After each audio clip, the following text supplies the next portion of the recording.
paz, a graça do Senhor Jesus Cristo esteja sobre todos vocês. Queridos, mais uma vez, estamos chegando em mais um estudo de uma carta paulina, dessa vez, 1 Tessalonicenses. A gente já viu bastante coisa sobre o que o apóstolo Paulo diz acerca do nosso Senhor e Salvador Jesus Cristo, sobre como a igreja deve se comportar, qual é a característica principal de uma igreja, o que a igreja é para Cristo e para o mundo, e por aí vai. Esta carta de Tessalonicenses é uma carta muito interessante. Ela versa sobre várias questões que eu já vou citar daqui a pouco. Queridos, antes de começar, vamos orar.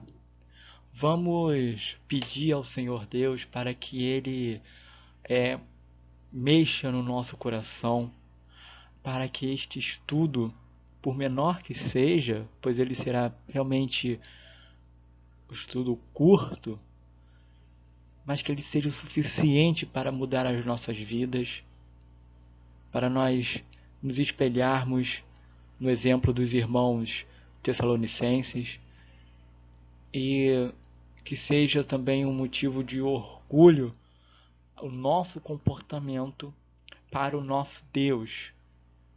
Tá bom? Vamos orar. Senhor, muito obrigado por este início de estudo. Esteja abençoando as nossas vidas por meio da Tua palavra. Que haja em nós harmonia com o Senhor. Usa-me, Senhor Jesus, pois é uma tarefa muito importante, muito delicada, falar aquilo que está na Tua palavra.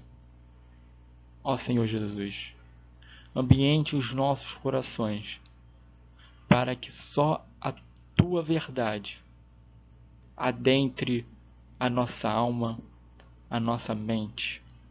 No nome de Jesus. Amém.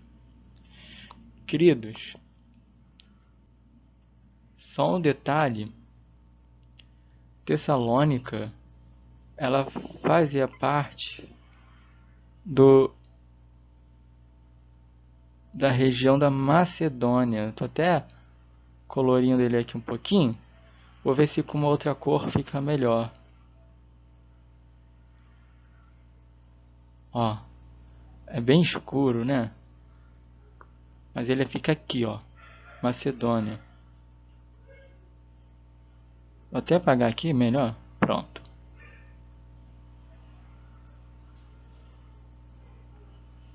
Macedônia. É aqui. E a Tessalônica tá aqui, ó.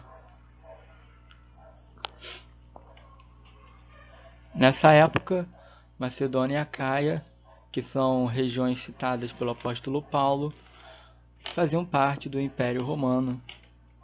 E vocês vão ver qual foi o alcance do Evangelho nessa região. O nosso texto base, queridos, é o versículo 3, que para mim é um versículo que a gente deve prestar muita atenção como igreja e que pode nos ser um padrão. Diz assim: recordando-nos, falando Paulo sobre Silas e Timóteo. Paulo, Silas e Timóteo estavam recordando diante do nosso Deus e Pai da operosidade da vossa fé, da abnegação do vosso amor e da firmeza da vossa esperança em nosso Senhor Jesus Cristo. Esse então é o texto base para nós. A gente, assim como os tessalonicenses, temos que demonstrar que a nossa fé é real, é viva. Temos que dar o exemplo por meio do amor a Cristo Jesus e ficarmos firmes na esperança que brota em nós assim que a gente reconhece o senhorio de Jesus nas nossas vidas. Como é que nós, cada um de nós que formamos uma igreja, tem se policiado, tem notado em sua vida? Há uma verdadeira mudança? Isso é importante a gente pensar, tá, queridos? Então, com vistas a isso tudo, prossigamos.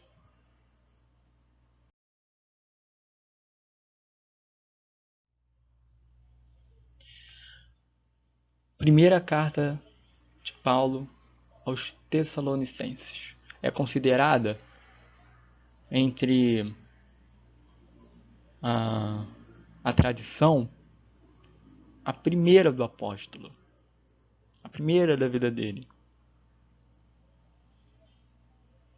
E nela, o apóstolo enumera alguns conceitos. A gente pode observar, tais como gratidão, amor, esforço, oração, santidade e segunda vinda de Jesus. Está tudo intrínseco, está tudo junto, está tudo enlaçado numa coisa só.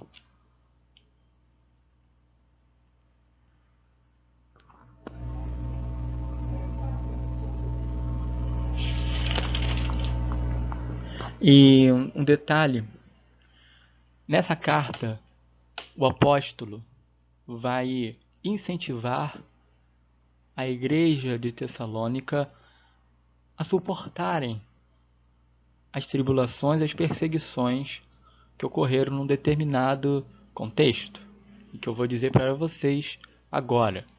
Vocês podem até pegar a Bíblia, pausar este vídeo, pegar a Bíblia, ler o capítulo 17, do versículo 1 ao versículo 10, que os irmãos vão ter a ideia do que estava acontecendo e do porquê essa carta Paulo está incentivando os irmãos tessalonicenses a suportarem as provações. Tá? Resumidamente falando, meus queridos, historicamente, Tessalônica era uma das principais cidades do Império Romano, por ser portuária. Então, uma cidade portuária, como o Rio de Janeiro recebem produtos, recebem um grande fluxo de pessoas, de mercadores, de comerciantes. Então, uma grande oportunidade de evangelizar pessoas. Atualmente, essa cidade, que também tem por nome Salônica, se os irmãos pesquisarem na internet, vai haver uma variação. Tanto a cidade vai ser chamada Tessalônica, quanto Salônica. As duas formas estão corretas. Fica na Grécia, país cuja população maior é cristã. No estudo da carta de Paulo aos Filipenses, tem mais detalhes sobre a região da Grécia, né? E é um estudo assim, muito interessante, que eu gostei até de realizar. Lá tem um pouco mais de informação, mas os irmãos pela fonte podem pesquisar também, para saber como é que tá, quais são os pontos turísticos, né, uma história que para vocês seja uma curiosidade. Os irmãos estão livres para pesquisar, tá bom? Sigamos. Biblicamente falando, o contexto está, como eu disse, em Atos 17. Nesse capítulo, Paulo, ainda na sua segunda missão, ou melhor, viagem missionária, sai de Filipos e chega a Tessalônica junto com Silas. Todos os sábados, como era costume do apóstolo, ele pregava o evangelho para os judeus. E, ao que parece, as sinagogas eram abertas. Alguns gregos chegavam, ouviam, e durante 3 sábados Paulo pregou. E um desses sábados, se não todos os sábados, houve conversões, e por isso os judeus mais religiosos ficaram com inveja e promoveram um grande tumulto nessa cidade. Estavam à procura de Paulo e Silas, porém não os encontraram. Então o que eles fizeram? Acharam Jasson. Jasson era um homem cristão também, que hospedava os outros cristãos. E pegaram-nos, acusaram-nos de dizer que Jesus era o rei no lugar de César, o que não deixa de ser uma verdade, mas naquele contexto César tinha obrigatoriamente que ser cultuado. Então os judeus se aproveitaram disso para acusar os cristãos de blasfêmia contra o imperador. Graças a Deus, Jason e os demais não foram mortos, tiveram que pagar fiança e foram liberados. Esse é o contexto em que a igreja de Tessalônica tinha que sobreviver. E é por isso que eu disse anteriormente que Paulo escreve essa carta incentivando os irmãos tessalonicenses a aguentarem firme as provações e as tribulações por causa do Evangelho. Agora chegamos ao capítulo 1. Vamos então ler. São 10 versículos, uma coisa rápida, uma coisa cheio de significados, apesar de ser um capítulo curto, muitos aprendizados. Vamos começar? Leiamos, meus irmãos, do versículo 1 ao versículo 5. Diz assim: Paulo, Silvano, que é outro nome para Silas, Silvano e Silas, portanto, são a mesma pessoa, e Timóteo. Timóteo foi quem enviou o relatório da igreja de Tessalônica para Paulo. A igreja dos Tessalonicenses, em Deus Pai e no Senhor Jesus Cristo, graça e paz a vós outros. Versículo 2. Damos sempre graças a Deus por todos vós, mencionando-vos em nossas orações e, sem cessar, recordando-nos diante do nosso Deus e Pai da operosidade da vossa fé, da abnegação do vosso amor e da firmeza da vossa esperança em nosso Senhor Jesus Cristo.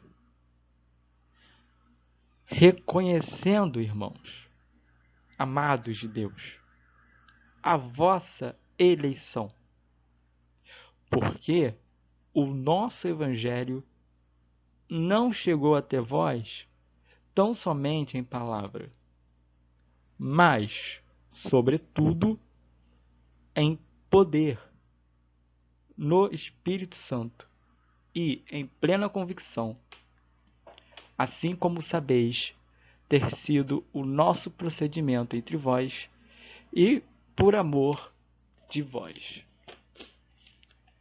Queridos, resumidamente, os versículos de 1 a 5 falam do ânimo do apóstolo Paulo em ver como a igreja tessalonicense abraçou o Evangelho. E Paulo reconhece que isso ocorreu devido a 3 fatores: a escolha de Deus para que se pregasse naquele lugar, o poder do Espírito Santo e a convicção de que o Evangelho é a verdade sobre a salvação. Como já disse anteriormente, na introdução deste estudo, Paulo, usando os rolos do Antigo Testamento, comprovou que Jesus era o homem sobre o qual se profetizou, né, o plano da salvação de todo mundo. E os irmãos que se converteram reconheceram isso. E se reconheceram era por causa desses 3 fatores que eu acabei de falar: palavra de Deus, a escolha de Deus, né, no caso de mandar que a sua palavra fosse falada naquela região, o poder do Espírito Santo e a certeza de que o Evangelho é a verdade. Além disso, o apóstolo cita que o bom comportamento dele próprio, de Silas e dos demais outros irmãos contribuiu para esse acréscimo de satisfação, esse bom resultado que o Timóteo foi e relatou ao apóstolo Paulo. A gente já começa a perceber pelas letras aqui como Paulo realmente estava muito feliz, muito animado por esse avivamento. Prossigamos, meus irmãos. Leiamos dos versículos 6 ao 7. Com efeito, vos tornastes imitadores nossos e do Senhor, tendo recebido a palavra, posto que em meio de muita tribulação, ou seja, embora em meio a muita tribulação, como já estava escrito em Atos 17, do 5 ao 10, com alegria do Espírito Santo, alegria vindo do Espírito Santo, de sorte que vos tornastes o modelo para todos os crentes na Macedônia e na Acaia. Vimos então que os irmãos tessalonicenses não somente aceitaram a palavra de Deus, como aplicaram os ensinos à sua própria vida. E isso foi um up para que a palavra fosse ressaltada e que a igreja se tornasse modelo para os crentes na Macedônia e na Acaia. 2 regiões muito importantes, politicamente falando, durante o Império Romano. O Espírito Santo trabalhou nesses irmãos e houve um verdadeiro despertamento, um avivamento, sendo reconhecidos como modelos, entre aspas, para todos os crentes na Macedônia e na Acaia, fecha aspas, versículo 7. Prossigamos, vamos ver como é que o apóstolo se anima mais ainda com o testemunho desses queridos irmãos. Versículo 8. Porque de vós repercutiu a palavra do Senhor, não só na Macedônia e Acaia, mas também por toda parte se divulgou a vossa fé para com Deus, a tal ponto de não termos necessidade de acrescentar coisa alguma. Pois eles mesmos, no tocante a nós, proclamam que repercussão teve o nosso ingresso no vosso meio, e como, deixando os ídolos, vos convertestes a Deus, para servirdes o Deus vivo e verdadeiro, e para guardardes dos céus o seu Filho, a quem ele ressuscitou dentre os mortos, Jesus, que nos livra da ira vindoura. Portanto, a gente tem a justificativa de esses irmãos serem considerados modelo.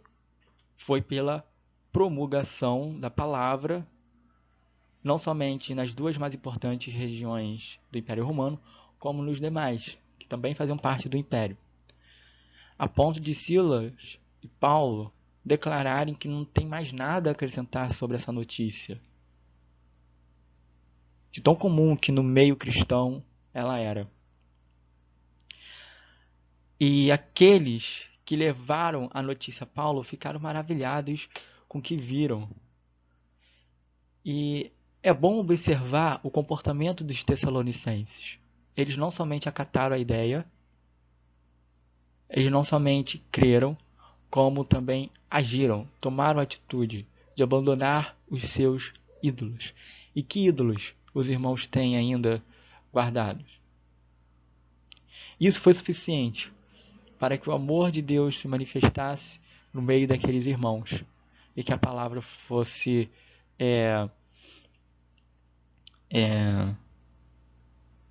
levada para todas as regiões possíveis. Então, voltemos para o nosso Deus. Vamos focar em Deus. Vamos fazer como aprendemos na aula sobre os estudos, em período de estudos sobre a carta de Paulo aos Colossenses. Vamos olhar para as coisas do alto e esperar, animados, assim como os Tessalonicenses, a segunda vinda do nosso Senhor e Salvador, Jesus Cristo. Pois bem, meus amados, eu agradeço a todos que ficaram até aqui. Continuem este estudo pela leitura de toda a carta de 1 Tessalonicenses, tá bom? Vamos orar? Vamos pedir para Deus abençoar esse estudo e pedir para que Deus abençoe todo o nosso domingo. Oremos. Senhor, foi dita a tua palavra aqui.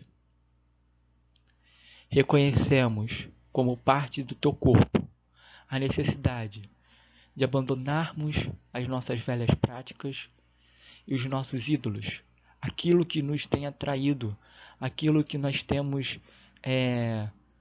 tomado tempo para realmente uma devoção ao que não deveríamos devotar. Senhor Jesus, ajuda-nos a ser como os irmãos tessalonicenses, não somente ouvintes, como também praticantes da palavra. Senhor Jesus, abençoa cada um que, com o coração aberto, recebeu este estudo e que nos demais, igualmente, todos nós, sejamos abençoados pela tua palavra. Muito obrigado, meu Senhor, por todo esse momento que passamos juntos. Abençoa o restante do nosso domingo, a pregação do pastor Tito, o louvor e todo o dia de domingo. No nome de Jesus. Amém. Queridos, nos outros domingos, sempre às 9 horas da manhã, colocaremos a nossa aula, tá bom? Que Deus abençoe a todos, graça e paz.